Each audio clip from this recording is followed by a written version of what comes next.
Subscribe now and press the bell icon. Never miss an update. नमस्कार दोस्तों, स्वागत है आपका आपके अपने YouTube चैनल में। और जैसा कि आपको पता है कि आजकल हम HP टैट से रिलेटेड जो भी इम्पोर्टेंट क्वेश्चंस हैं उनकी एक न्यू सीरीज़ आज हमने शुरू की है। आज हम आपके लिए पार्ट नंबर 2 लेके आए हैं। फर्स्ट पार्ट में हमने 20 क्वेश्चन डिस्कस किए थे फिजिक्स सुपर सीरीज़ के। आज हम 30 क्वेश्चंस स्टडी करेंगे और आई थिंक आपको ये क्वेश्चन काफ़ी हेल्पफुल होंगे। आप देखेंगे जो क्वेश्चन यहाँ पे आपको करवाए जा रहे हैं उनमें से ही क्वेश्चन जो हैं एग्ज़ाम में भी पूछे गए हैं, तो हो सकता है कुछ क्वेश्चन आपके यहाँ से भी आ जाएं, क्योंकि वीडियो 10-15 मिनट में आप कवर कर लोगे और आपके 2 या 3 क्वेश्चन यहाँ से बन सकते हैं। तो वीडियो को ध्यान से देखें और जो भी इम्पोर्टेंट बुक्स है उनका लिंक हमने डिस्क्रिप्शन में दिया हुआ है। फॉर एग्ज़ाम्पल साइकोलॉजी हो गई, आपके पास जीके हो गया, या आपको कौन सी बुक प्रेफर करनी चाहिए फिज़िक्स केमिस्ट्री के लिए, मैथ्स के लिए, बायोलॉजी के लिए, तो उन सभी का लिंक हमने डिस्क्रिप्शन में दिया हुआ है। आप वहाँ पे जाके उन्हें चेकआउट कर सकते हैं। तो आइए इस वीडियो को शुरू करते हैं। हमारे पास पहला क्वेश्चन है, 1 डे इज़ इक्वल टू, जो एक दिन है वो किसके बराबर होता है? तो 1 डे जो है वो इक्वल होता है time between 1 sunrise and next sunrise के बीच में। Okay, so A is the right answer. Next है हमारे पास, rocket is moving with speed 8 kilometre per second and a tortoise is moving with speed of 8 centimetre per second. Which of moving is faster?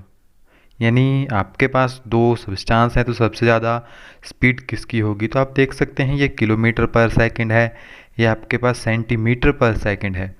तो right answer आपके पास rocket is faster than tortoise. Next है आपके पास, speed of vehicle is measure which with the device called. जो speed है vehicle की वो मापी जाती है किसके द्वारा? वो मापी जाती है स्पीडोमीटर के द्वारा। नेक्स्ट हमारे पास, speedometer measure the speed in. जो स्पीडोमीटर है वो स्पीड को किस तरह से मेज़र करता है? तो वो स्पीड को मेज़र करता है किलोमीटर पर आवर के यूनिट्स में। नेक्स्ट है हमारे पास, body moving in a circular path with constant speed has. एक बॉडी है जो कि सर्कुलर मोशन में मूव कर रही है, तो उसकी स्पीड जो है वो constant with respect to its variable acceleration. B जो है इसका राइट आंसर है। 26 से हमारे पास, in order to cause something to move in circular path we must supply. यहाँ पे आपके पास एक जो सर्कुलर पाथ है वो गिवन है और आपसे पूछा गया है कि अगर किसी बॉडी को आपको सर्कुलर पाथ में मूव करना हो तो आपको कौन सी फोर्स जो है वो अप्लाई करनी पड़ेगी, या कौन सी फोर्स आपके पास होनी चाहिए? तो वो है आपके पास सेंट्रीपिटल फोर्स। नेक्स्ट है हमारे पास, इन ऑर्डर, सॉरी ये तो पुराने वाला ही क्वेश्चन है। 27 है हमारे पास, और particle is moving on a circular path with constant speed. एक पार्टिकल जो है वो सर्कुलर पाथ में मूव कर रहा है with constant speed. Which of the following statement about the particle is true? अगर आपको याद होगा तो ये क्वेश्चन जो है प्रीवियस ईयर एग्जाम में आया था और इसका राइट आंसर है, इट पोसेस रेडियल एक्सेलरेशन। 28 है हमारे पास, pedal of a bicycle is in. जो पैडल ऑफ बाईसाइकिल है वो कौन से मोशन के अंदर आता है? तो वो आपके पास है एक सर्कुलर मोशन। नेक्स्ट है आपके पास, motion of earth around the sun. तो ये आपके पास एक पीरियडिक मोशन है, क्योंकि after certain regular interval it repeat itself. Question number 30 हमारे पास, motion of needle of swinging machine is. तो जो आपके पास मोशन होता है नीडल का इन स्विमिंग मशीन, वो आपके पास एक पीरियडिक मोशन है। नेक्स्ट है हमारे पास, a motion which repeat itself after regular interval of time. तो मैंने अभी आपको डेफिनेशन बताई थी पीरियडिक मोशन की। पीरियडिक मोशन आपके पास क्या होगा? नेक्स्ट है हमारे पास, which of the following must exist so that body execute simple harmonic motion. तो आपके पास रिस्टोरिंग फोर्स होनी चाहिए, तभी वो सिंपल हार्मोनिक मोशन शो कर सकता है। फॉर एग्जांपल स्प्रिंग की तरह अगर आप उसे स्ट्रेच करोगे या कंप्रेस करोगे तो उसमें एक रिस्टोरिंग फोर्स जो है वो जनरेट होती है। नेक्स्ट है हमारे पास a passenger sitting in a train travel forward when the train suddenly stop, this is due to, तो ये आपके पास होता है इनर्शिया ऑफ पैसेंजर की वजह से। नेक्स्ट है हमारे पास when a carpet is beaten by stick the dust particle drop down due to, they are also due to inertia of the rest. Next question अगर आपको याद हो तो ये question I think previous year में भी आया था। The relation between force mass and acceleration is founded by, तो right answer is F is equal to ma, यानी force is equal to mass into acceleration, and this relation is given by Newton second law of motion. Next है हमारे पास ratio of force and acceleration measure of, तो यहाँ पे right answer none of these, इन दोनों की ratio जो है यहाँ पे किसी को भी मेजर नहीं करती। नेक्स्ट है हमारे पास force of 1 newton on the mass of 0.5 gram product the acceleration is equal to, तो आपको यहाँ पे एक्सेलरेशन निकालनी है। आप यहाँ पे फोर्स का फार्मूला लगा सकते हैं, force is equal to mass into acceleration. तो यहाँ पे आपको एक्सेलरेशन फोर्स आपके पास गिवन है, आपके पास यहाँ पे मास जो है वो गिवन है, तो आप इसको ईजिली कैलकुलेट कर सकते हो। 1 न्यूटन को आप कन्वर्ट करोगे डाइन में तो आपके पास ये आ जाएगा इतने डाइन्स। तो यहाँ पे जब आप इस फार्मूले में इसको अप्लाई करोगे तो आपके पास राइट आंसर आएगा 2000 ms-2। ये क्वेश्चन भी प्रीवियस ईयर पेपर में आया था। When a constant force is applied to a body moving with uniform acceleration is the right answer. Next है हमारे पास a force 1 Newton acting on a body of 1 kg, it will produce in the body an acceleration of 100 centimeter per second square inverse. Next है हमारे पास two friends pushing a heavy load in opposite direction with same force, the object will be at a rest. Next हमारे पास magnitude of two forces can be calculated adding or subtracting two forces, B is the right answer. Next है हमारे पास what are the effect of forces, तो ये सारे के सारे effect जो हैं फोर्सेस की वजह से आ सकते हैं। नेक्स्ट है हमारे पास which among of the following is contact forces, कि जो कॉन्टैक्ट फोर्सेस है वो कौन सी है, तो फ्रिक्शन, मसल, एयर फ्रिक्शन, ये सारी की सारी जो आपके पास कॉन्टैक्ट फोर्सेस है। कॉन्टैक्ट फोर्सेस मीन्स जो कि संपर्क में आने की वजह से ही प्रोड्यूस होती है। ओके नेक्स्ट हमारे पास एक थोड़ा सा काफ़ी लंबा क्वेश्चन है।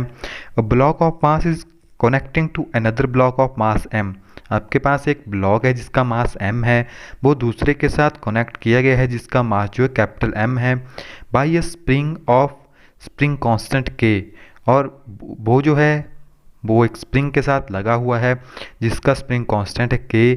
स्प्रिंग कांस्टेंट आपके पास क्या होता है, फोर्स अपॉन x, कितनी फोर्स अप्लाइड है एंड कितना जो उसकी डिस्प्लेसमेंट है, जो उसके लेंथ है उसमें कितना चेंज हमारे पास आया है। The block are kept on a smooth horizontal plane, initially the block are at rest, the spring is unstretched, जो आपके पास स्प्रिंग है वो अनस्ट्रेच्ड है, रेस्ट के ऊपर है।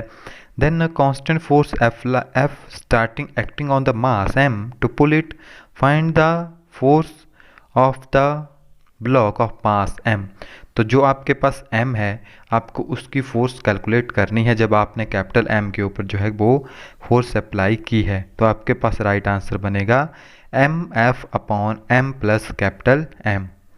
नेक्स्ट है आपके पास which among the following is non contact, तो आपको यहाँ पे नॉन कॉन्टैक्ट बतानी है जो कि विदाउट संपर्क में आए भी काम कर सकती है। तो सारी की सारी आपको पता है कि नॉन कॉन्टैक्ट फोर्सेस है। नेक्स्ट है हमारे पास, if the radius of the earth is reduce by 1% keeping it mass unchange. जो रेडियस ऑफ द अर्थ है वो आपके पास 1% जो है वो कम हुआ है, मास अनचेंज, मास के ऊपर कोई इफेक्ट नहीं पड़ा है। The change in the acceleration due to gravity, तो जो एक्सेलरेशन है उसके ऊपर कितना इफेक्ट पड़ेगा अगर आपने 1% जो है उसका जो रेडियस है वो कम कर दिया। तो आई थिंक आपको पता होगा ग्रेविटी यानी एक्सेलरेशन जो है वो डिपेंड करता है रेडियस के ऊपर, तो उसका जो इफ़ेक्ट होगा वो होगा इंक्रीज बाई 2%। 2% जो है आपके पास जो एक्सेलरेशन ड्यू टू ग्रेविटी है वो आपके पास हो जाएगी। तो ऑप्शन नंबर ए जो है यहाँ पे आपके पास इसका राइट आंसर है।